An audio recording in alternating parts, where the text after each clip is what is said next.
Chapter 8 The Road to Rosies. Louie drove the car without saying a word, staring straight out the front window, ignoring Pug. Pug, knowing Louie was pissed about the circumstances of the sale he set up, decided to break the silence. "Hey, what's the problem?" Louie looked over at Pug for a couple seconds without saying a word, then returned to stare out the front window. "Louie, listen to me. We got this. We're going to sell this shit and be done with it. Tonight, it's finished. We get our cash and we head to my grandmother's house down the shore. You'll be at the club picking up chicks by midnight."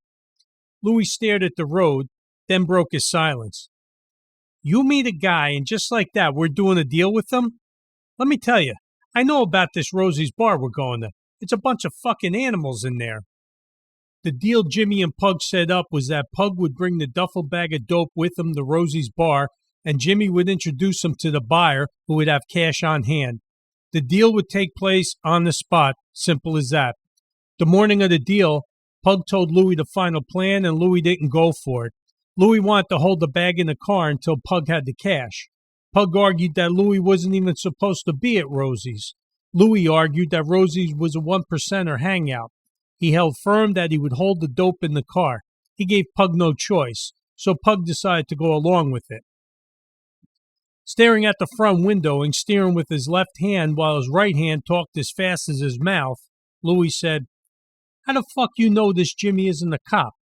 How did this fella find you right as you're sitting on a load of dope? How the hell did you get so chummy with him in a day? And we're doing a deal with him." Louie looked over at Pug, waiting for his answer. Pug stared back. Before long, Louie realized he was still driving, and he returned his attention to the road without his answer. Louie finally said, "Doesn't this sound a little fucked up to you? Hearing it, doesn't it sound fucked up? It does to me." Pug answered with, "This Jimmy is a fucking biker. I smoked a joint with him. I told you that. He had the joint and he offered it to me. He took a hit of it first. I took a hit of it and it was real weed. Cops don't do that. This ain't a setup. This Jimmy ain't no cop. And I didn't just meet him once. We met the first night, then 2 nights ago, then again last night to set the whole thing up. That's 3 times. This is the deal we have. It gets rid of the dope. What the fuck's the problem? This is what a dope deal looks like. This is the way it happens. We're not buying a car here, Louie. We're not going to sign some fucking papers in the sales office with donuts and coffee." Louie looked at Pug, then back at the road. He couldn't think of anything to say. With all the problems Louie had with the circumstances of the deal, he had no alternative to it.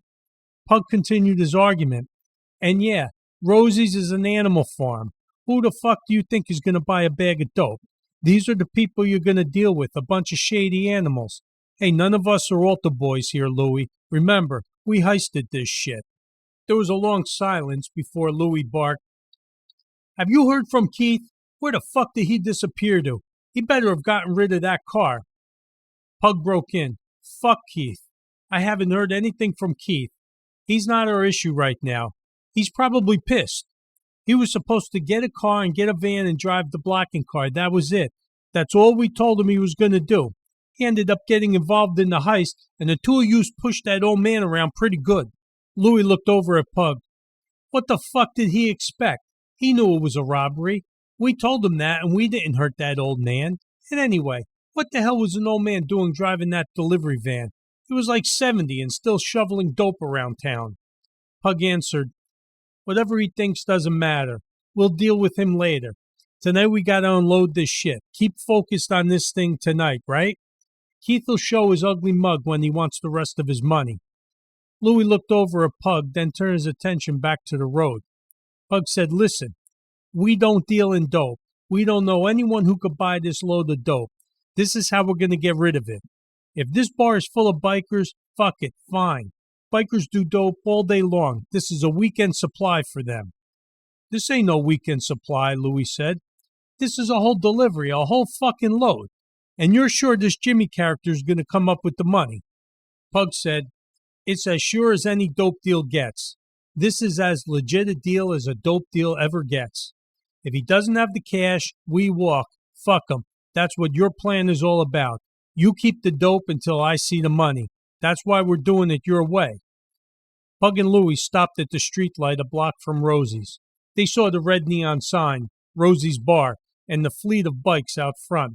There were about a half dozen full-patched bikers hanging out talking and a couple of prospects looking up and down the street working security. Louie and Pug stopped arguing. Louie turned to Pug and said, "You ready?" Pug stared straight ahead and replied, Yeah, let's get this over with."